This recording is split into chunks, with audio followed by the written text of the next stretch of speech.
Olá, eu sou o Marco Lacerda, do Grupo Espírita Luz e Caridade, e estou aqui a convite do Grupo Luz da Vida para o nosso estudo com o título A Educação Espírita da Nova Geração. Então vamos de início, ler a nossa página de harmonização, a prece e vamos à nossa palestra. Do livro Caminho, Verdade e Vida, Mocidade.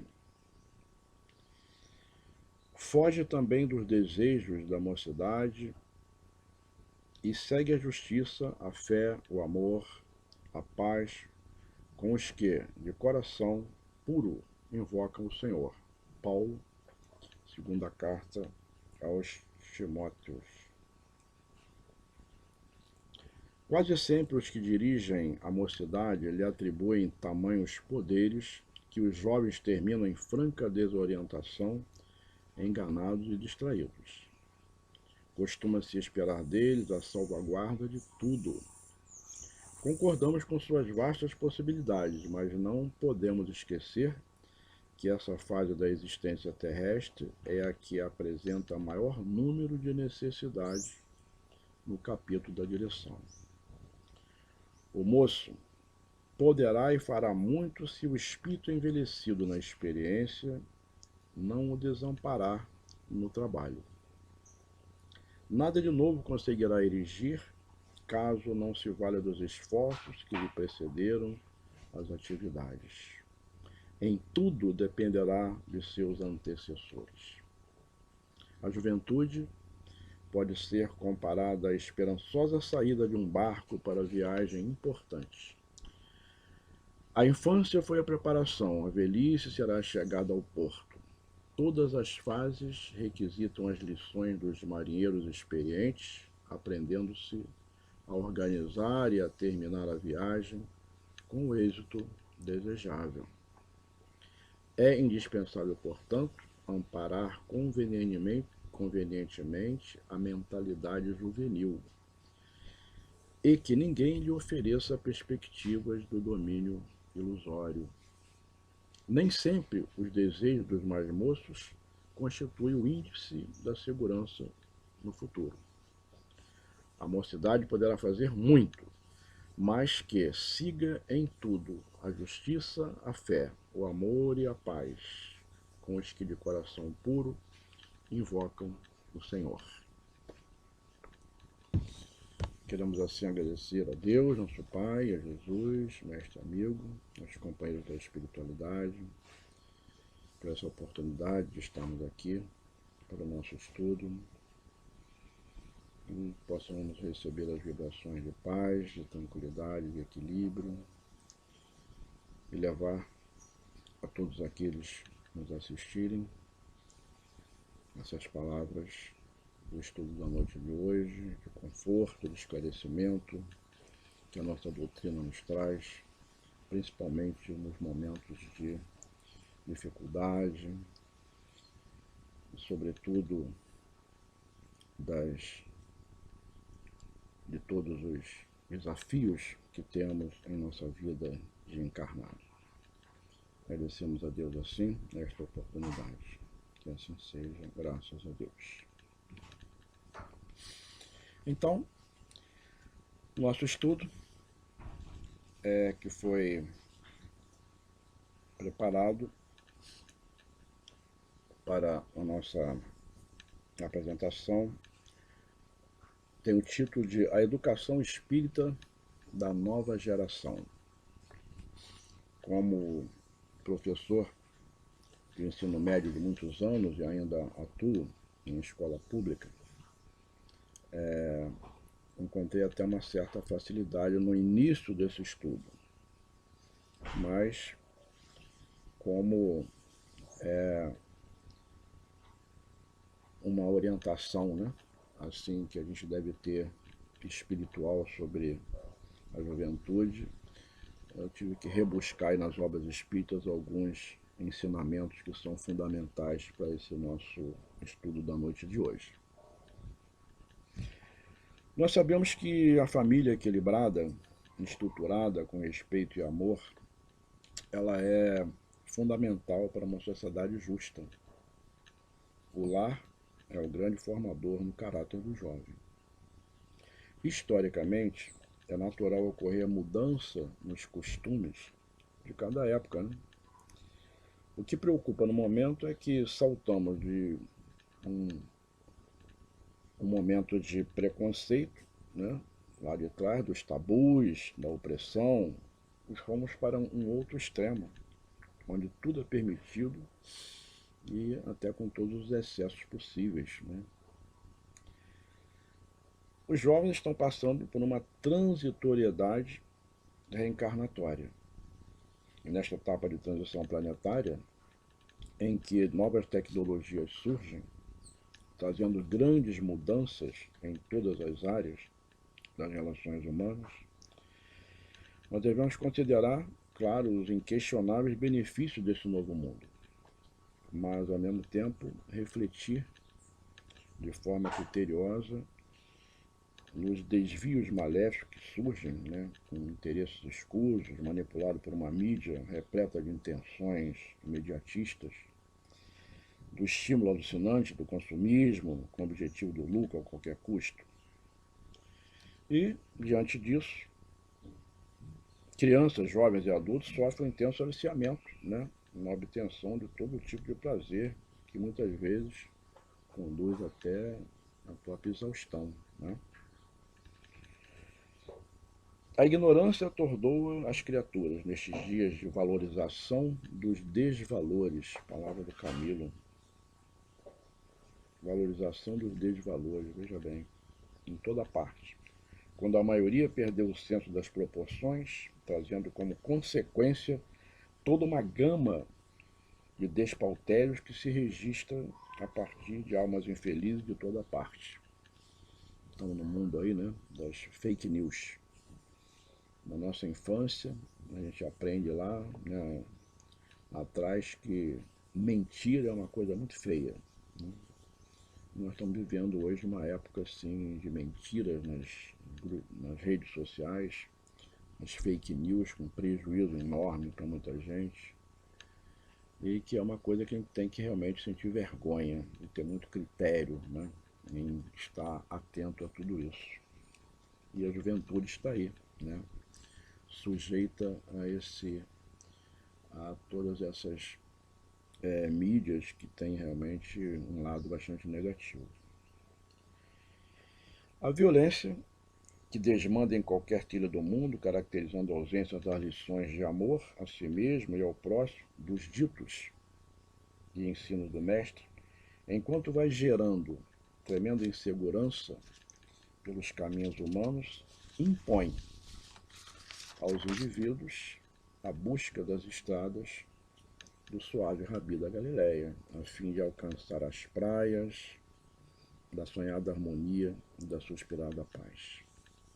Como podemos, então, abordar a educação dos jovens nos dias de hoje? Podemos perguntar: o que é educar, né? Educar, na visão espírita, é despertar os poderes latentes do espírito. A educação real organiza sociedades dignas, onde a ciência, a filosofia, as artes, a moral vicejam francamente sob uma atmosfera favorável, onde há campo vasto para todas as atividades do espírito e onde todas as aspirações elevadas da alma encontram possibilidade de realização. Educar é tirar do interior. Essas palavras são do Vinícius, na obra O Mestre da Educação. Entendendo a escola como sendo o templo do saber intelectual a serviço das leis de Deus no mundo, o seu papel será o de despertar no indivíduo a sensibilidade para ver. Ver o quê? As sublimes leis da natureza projetadas em cada coisa, em cada fenômeno à sua volta, instigando-o para interessar-se por investigá-las, ampliando o seu conhecimento no mundo em que vive e que lhe permitirá a melhor prestação de serviço à vida. Isso está no livro Desafio da Educação, do Camilo, né? Psicografia do Raul Teixeira. É natureza, né? Esse templo aí divino. Me lembro aqui de um projeto que eu estou trabalhando, que eu organizei aqui para as escolas do município, já que as crianças, né, estão em casa. E um projeto que eu montei lá na educação ambiental chamado Meu Quintal é uma Escola. E a gente observar, realmente estou aqui no quintal aqui da Bernadette, né, observar um quintal, o nosso quintal, o que tem, né, de obra divina a ser estudado, né, de aprendizado, na verdade, plantas, animais, insetos, né, o solo, flores, frutos, né, sementes, né, a quantidade de coisas da natureza, da criação divina que nos cerca, né, está tudo aí. O quintal é um verdadeiro laboratório, né, de experiência. Então, eu acho que estamos aqui afinados, né, com o tema. Não se trata de saber tudo o que existe, mas o que é verdadeiramente útil. Fazer com que o vosso aluno esteja atento aos fenômenos da natureza. Não vos apressais nunca em satisfazer a sua curiosidade. Não substitua a autoridade pela razão, pois ele não raciocinará mais, será apenas um espelho da opinião dos outros. Isso é uma citação do Rousseau em sua obra Emílio da Educação. Muito bonito, né? Olha outra citação interessante. Ensine as crianças antes a observar, depois a descrever, por fim a soletrar, a ler e a escrever. Orienta-os em meio às coisas que as cercam, plantas, animais, rochas, e procura, sobretudo, formar em seus corações o amor e a compreensão. Quem escreveu isso? Pestalozzi. Que time, hein? Aliás, esse time trabalha lá, Pestalozzi, Rousseau, Francisco de Assis, Eurípides Barçanu, lá em Sacramento, nós vamos falar sobre isso depois.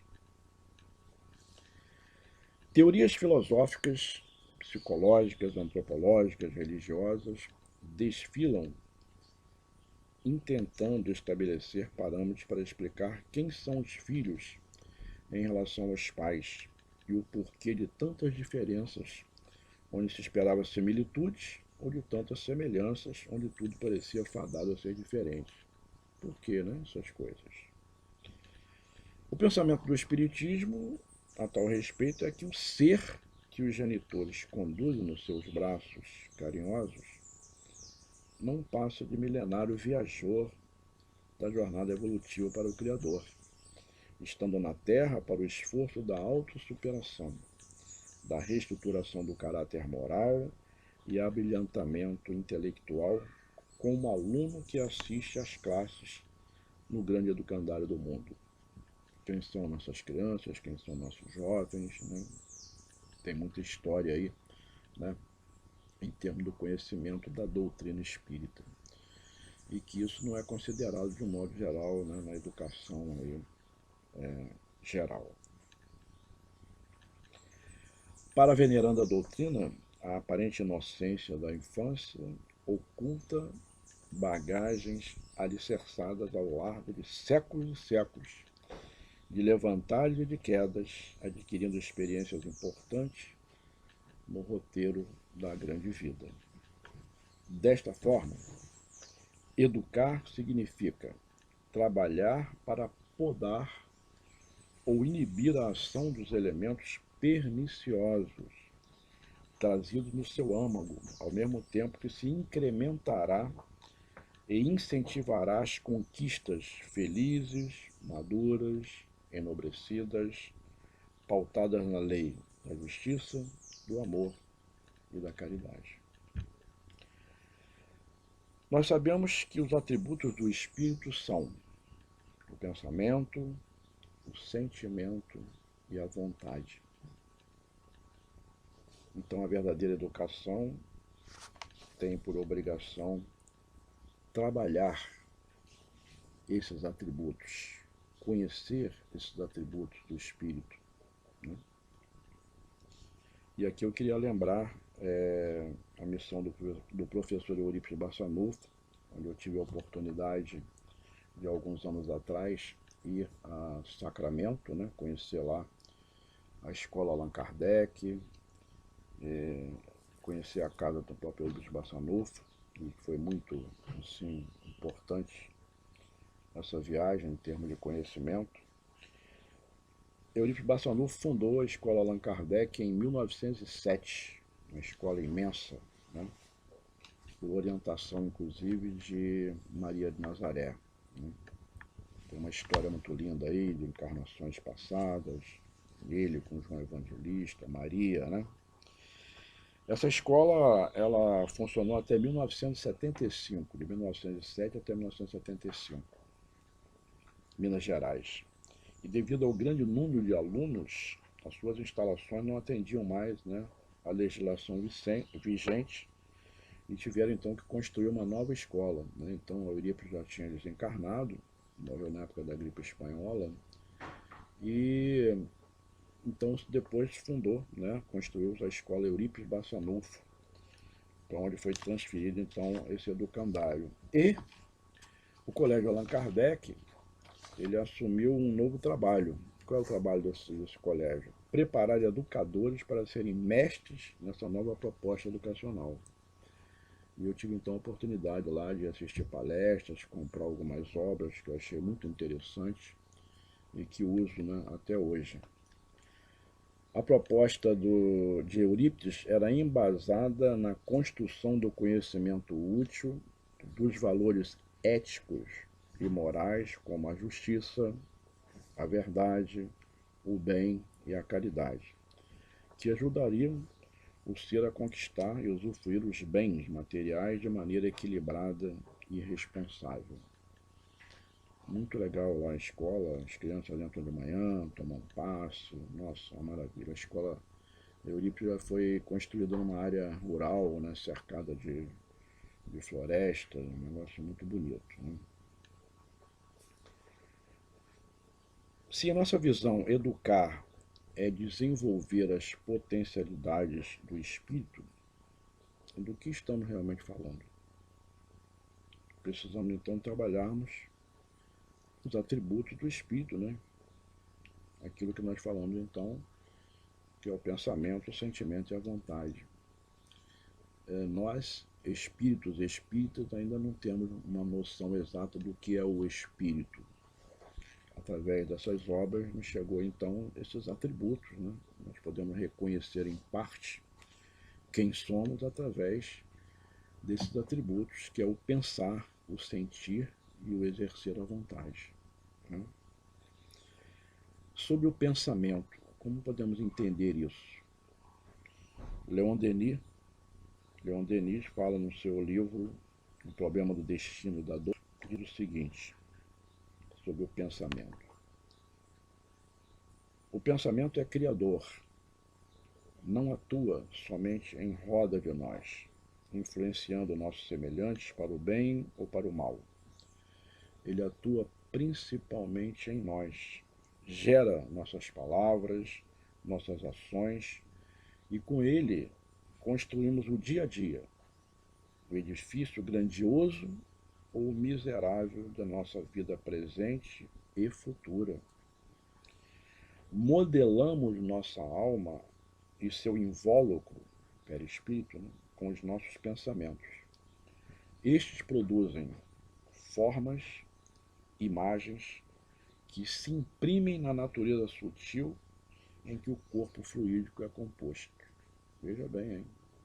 Nosso corpo fluídico é impregnado, né, de tudo que pensamos.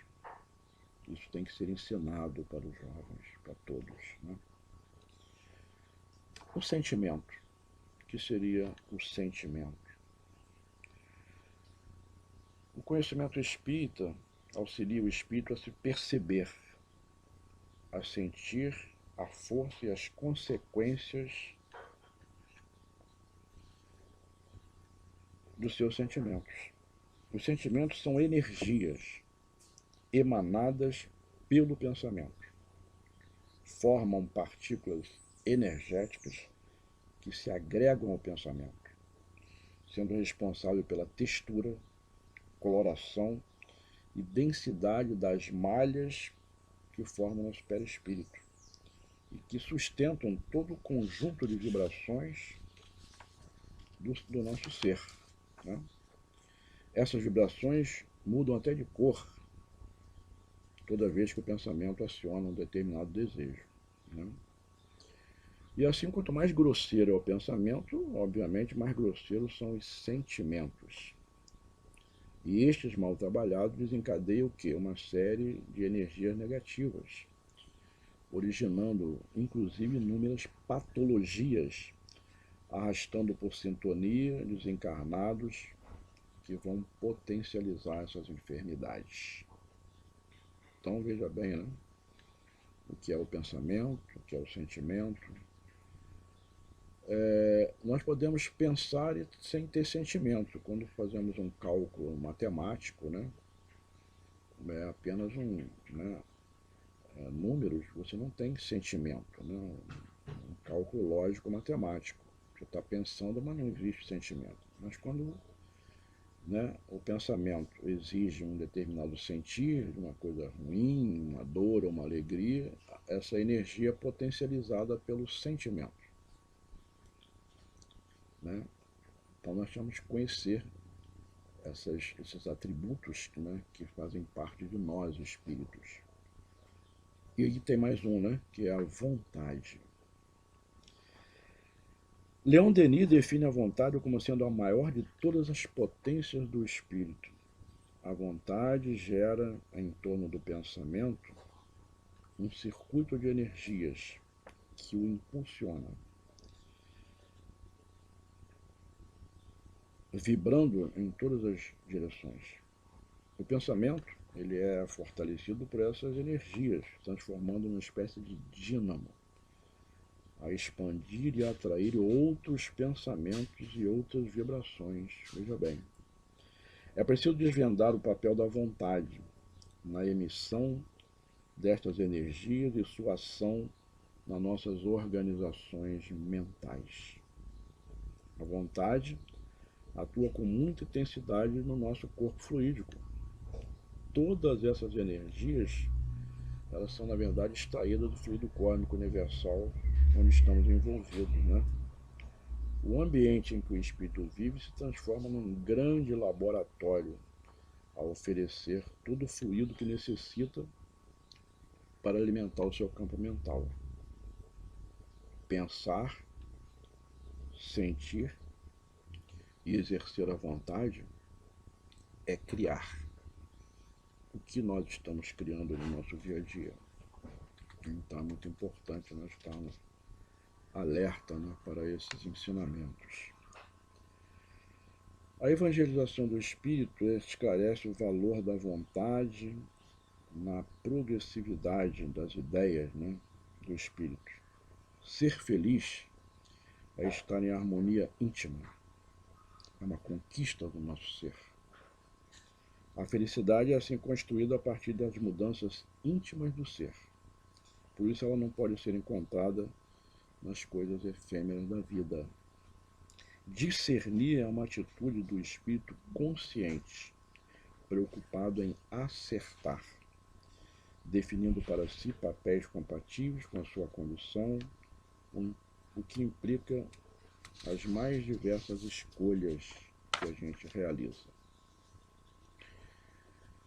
Reencarnar é oportunidade divina de aprender e de evoluir. E para isso nós temos também o nosso programa reencarnatório. Tudo isso tem que ser ensinado, né? Nós temos o programa reencarnatório. Nesse programa são listados nossas necessidades, incluindo os resgates dos desacertos perante as leis divinas. e nossas aspirações de progresso, né, evolutivo. Esse planejamento, traçado a partir das escolhas no decorrer de nossas sucessivas existências, nos permite uma definição para a atual reencarnação que estamos vivendo. E todos nós temos o quê? Uma anterioridade, as quais se refletem em nossos sentimentos e se projetam em nossa própria personalidade. As experiências do passado, contidas, né, lá na anterioridade, é a base que sustenta o nosso presente. Assim, nosso programa reencarnatório consta o ambiente em que reencarnamos, as condições em que reencarnamos, os nossos familiares, quem a gente está devendo, né? A nossa estruturação genética, a nossa modelagem física, enfermidades que surgem, condições socioeconômicas, cultural, profissão, religião, etc. Conhecendo desse modo um pouco de nossa condição de espírito, como nos orientar, nos fortalecer para cumprirmos o nosso programa reencarnatório?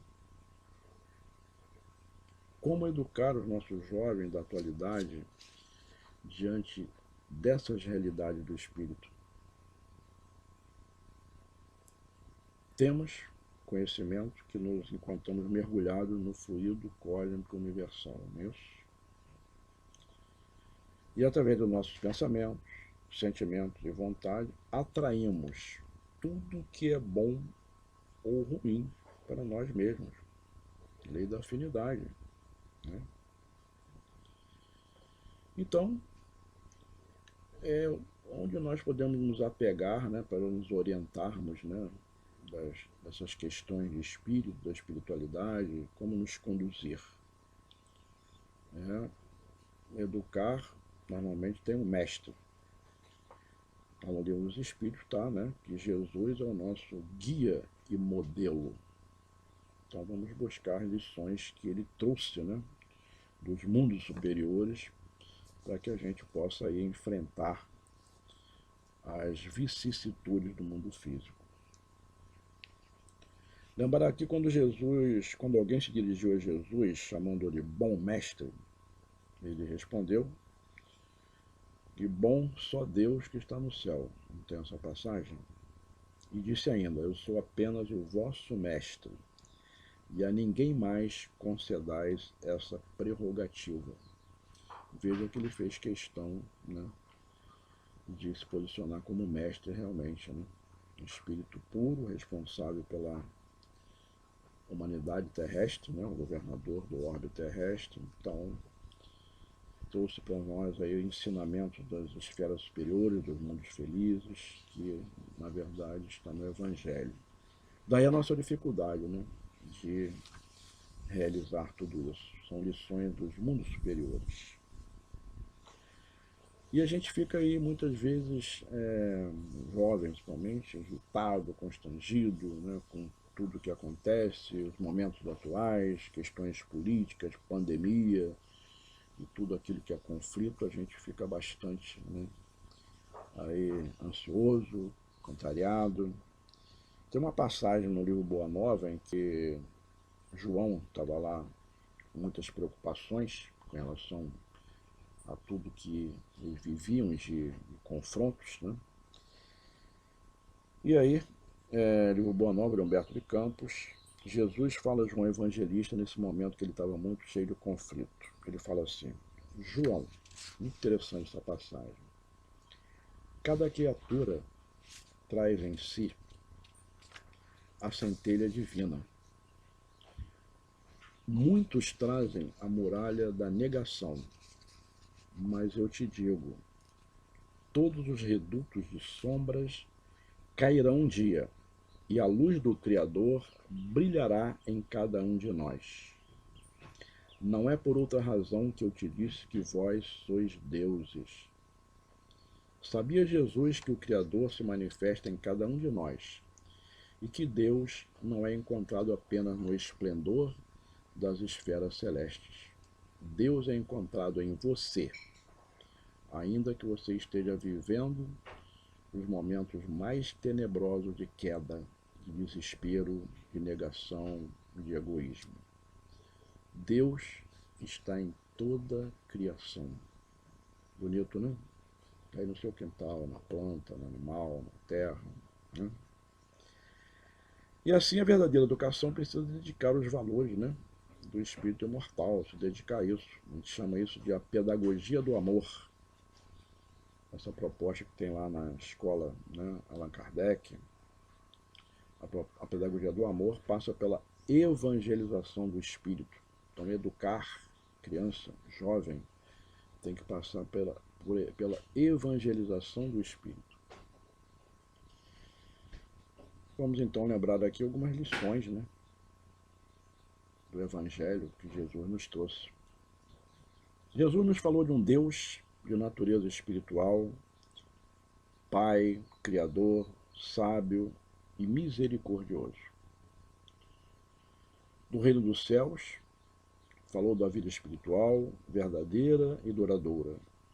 De nós, criaturas humanas, como filho de Deus, espíritos imortais, da justiça divina, dando a cada um segundo as suas obras, aqui e na outra dimensão. Do sofrimento, oportunidade de reconstrução, de resgate do delito praticado contra as leis divinas. Lembra daquela passagem? Não peques mais para que algo de pior não lhe aconteça. Muito sério, né? Muito esclarecedor também. Quanto às práticas, nada ensinou de culto exterior, não deixou nada escrito, mas como carta viva de Deus, escreveu no coração dos homens a mensagem do amor incondicional e a adoração a Deus em espírito e verdade. Em seu programa de educação do espírito, recomendou: crede em Deus, crede também em mim, pois tudo é possível para aquele que crê. No amar a Deus sobre todas as coisas, colocar o espírito imortal acima da matéria. Ajudar a todos indistintamente, assim como o sol que ilumina a todos. Não esconder a luz sob o alqueire. Partilhar o conhecimento espiritual com quem quiser ouvir. Da inércia paralisante, ensinou meu pai, trabalha até hoje. Eu também. Do egoísmo limitante, dai e vos será dado.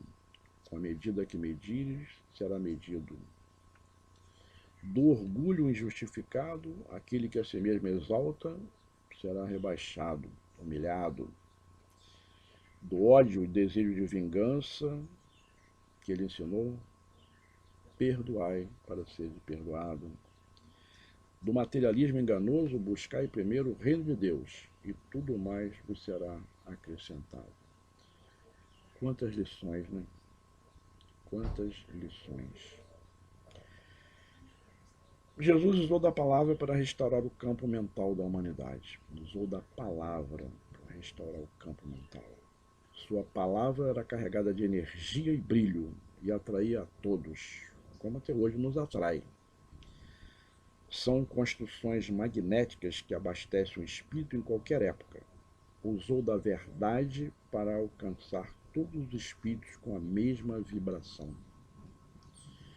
Escolheu as parábolas como método de organizar o pensamento, dando-lhe um sentido amoroso e rico em conhecimento para qualquer época. Sua palavra carregada de energia aciona a vontade de mudar, e seu código moral é inatacável e de validez inalterável. Seus ensinamentos contêm todas as verdades possíveis, conduzindo à espiritualização e ao amor. São de origem humana os erros que nele se enraizaram. A gente pergunta a qualquer um, cristão, a nós mesmos, se a gente fizer a pergunta assim, nós temos muitas dificuldades, mas nós amamos Jesus? Nós amamos Jesus? Todo mundo levanta a mão e vai, amo sim. Mas ele disse uma frase muito séria, né? Ele falou assim: se me amais, cumpri os meus mandamentos. E aí a gente está um pouco longe de cumprir esses mandamentos todos. Estamos aí dando os primeiros passos nessa jornada. Então o Espiritismo é esse compromisso que assumimos com Jesus, né, da educação do espírito, de muito trabalho. Então, mãos à obra, a educação das crianças e dos jovens. Então são essas as palavras aí que eu consegui organizar para o nosso estudo da noite de hoje. Vamos assim então fazer a nossa prece, né, de encerramento do nosso estudo, agradecendo a Deus, nosso Pai, a Jesus, mestre amigo, os companheiros da espiritualidade, por essa oportunidade, e todos esses conhecimentos, essas obras que nos chegam às mãos da espiritualidade, desse roteiro de luz que é o Evangelho, da doutrina espírita que nos esclarece, que nos fortalece, e que possamos prosseguir nessa jornada cada vez mais com trabalho, com dedicação ao bem, levando onde quer que encontramos essas vibrações de paz, de harmonia e de esperança. Que assim seja, graças a Deus.